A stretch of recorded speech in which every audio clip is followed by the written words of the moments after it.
담배 피는 아빠는 아이랑 뽀뽀하지 마세요.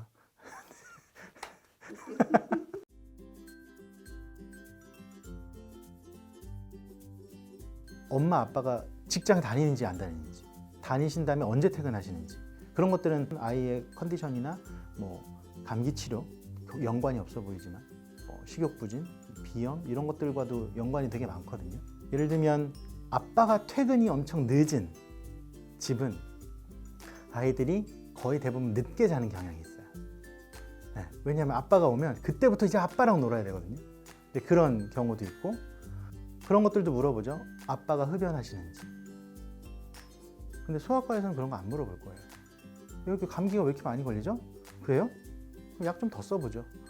이게 끝인데, 근데 아빠가 흡연하는 경우, 근데 이제 아빠랑 같이 오면 아빠는 이제 집에서는 안 펴요. 네. 근데 그 간접 흡연이잖아요. 간접 흡연 3차, 2차 흡연이라고 하나? 아무튼 피고 들어왔는데 아빠랑 얘기하다 보면 담배 냄새가 나니까 예민한 아이들, 천식이나 비염 심한 아이들 그것만으로도 반응하거든요. 혹은 뭐 애완동물 키우는 집도 있고요. 네, 그건 꼭 물어보죠. 비염으로 왔어요 하면 무조건 물어봐요. 애완동물 키우는지. 뭐 그런 것들. 그래서 엄마, 아빠 혹은 뭐 엄마 아빠의 직업이나 퇴근 시간이나 이런 것들도 사실은 육아에 많은 차이점들을 만들어내기 때문에 집집마다 당연히 다 사정이 다르잖아요. 거기서 혹시 어떤 단서들을 찾을 수 있는지 그것 때문에 이제 여쭤보는 편이죠.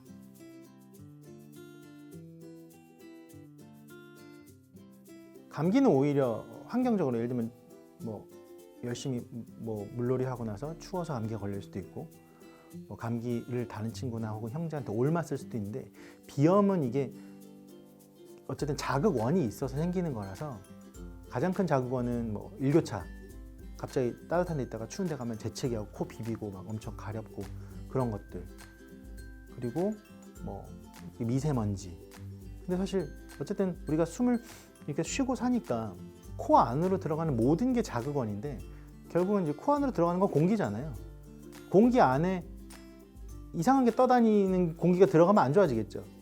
그게 뭐 미세먼지가 될 수도 있고 담배 연기가 될 수도 있고 강아지나 고양이 털이 될 수도 있고 그런 거라서 비염이나 천식이나 혹은 뭐 아토피 그런 것들처럼 그 면역성 질환인 경우에는 훨씬 더 그런 흡연이나 애완동물 키우는 거 이런 것들 좀 조심해야죠. 근데 비염하고 천식하고 아토피하고 다 다른 질환이잖아요. 비염은 코에 생기고 천식은 기관지에서 생기고 아토피는 피부에서 생기는데 사실 같거든요. 돌고 돌면 깔때기처럼 하나. 근데 뭐냐면 다 공기랑 접촉하는 데서 생겨요. 코 점막은 이렇게 뒤집어 보면 피부잖아요. 기관지도 안으로 숨어져 있지만 이거 까뒤집어 보면 공기가 접촉하면 기관지로 들어가고 하면 코로 들어가고, 피부는 항상 공기가 닿고.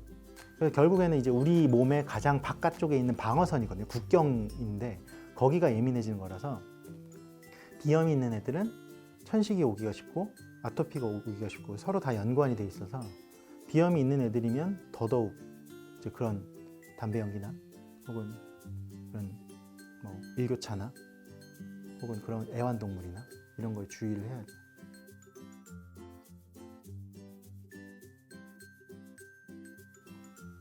제가 지금 딱 기억나는 애가 하나 있는데, 아빠의 흡연은 아니었어요. 아빠의 흡연은 아니었는데 비염이 엄청 심한 애였는데 엄마가 향수를 너무 진하게 뿌리고 다니시는 거예요. 진료실에 오실 때마다 항상 이렇게 되게 풀 메이크업이라고 하죠. 거기 향수도 엄청, 진료실 들어오시는 순간 엄청. 근데 이제 아빠도 스킨 향이 되게 센 걸 쓰세요. 근데 애 코 상태를 들어보니까 완전 꽉 막히고 계속 뭔가 코가 이제 점막이 나 힘들어 이제 난리를 치고 있는 상황인 거죠. 입으로만 숨을 쉬고 있으니까. 그래서 그런 경우에는 그냥 말씀을 드렸거든요. 엄마가 지금 향수나 이런 것들 혹은 아빠의 스킨 이런 것들이 아이한테 충분히 자극이 될 수 있다. 그런데 그렇게 말씀을 여러 번 드렸는데 안 바꾸시더라고요. 왜 그렇게 얘기하는 이유는 뭐냐면 제 입장에서도 얘기 안 하면 편하거든요. 왜냐면 뭐 혹시 얼굴 붉히면 뭔가 껄끄러워질 수 있는데, 엄마 입장에서는 비싼 돈 주고 한약 해서 해결이 되지 않으면 그럼 욕은 제가 먹잖아요. 그래서 얘기를 했는데 안 바꾸셨어요. 그래서 제 기억, 거의 제가 함소아에서 진료를 시작한 초창기이긴 했는데 치료가 그렇게 잘 되진 않았어요. 근데 사실 요즘은 담배 피는 아빠들이 그렇게 많지는 않아요. 근데 생각해보면 담배 피는 사람, 헤비 스모커가 아니더라도 담배를 피는 사람, 피고 있는 사람은 적당한 거리에서 이 사람과 대화를 해도 아, 이 사람 담배 피는 사람이구나 알잖아요. 근데 결국엔 이제 우리 그 입냄새, 그러니까 얘기를 할 때 공기가 나오는 거니까 거기에 이제 니코틴, 타르, 어쨌든 그런 담배 냄새들이 떠도는 거니까 아이가 얘기할 때 특히나 아빠 자식 사이라면 뭐 뽀뽀도 하고 뭐 계속 껴안고 뭐 몸 쓰면서 놀기도 하고 하는데 그 과정에서 그런 성분들이 당연히 기관지 점막에 자극을 주죠. 그러니까 감기를 뭐 담배를 안 피웠을 때보다 담배를 아빠가 피면 감기 확률이 뭐 엄청나게 높아진다. 그렇게 확신할 수는 없겠지만 어쨌든 악화시킬 수 있는 것만 확실하죠. 아빠가 담배를 피면 아이가 감기 걸릴 확률이 높아진다고 얘기할 수는 있을 것 같아요. 못 끊겠으면 뽀뽀도 하지 말고 대화도 하지 마라. 네, 의학적으로는 담배 피는 아빠는 아이랑 뽀뽀하지 마세요.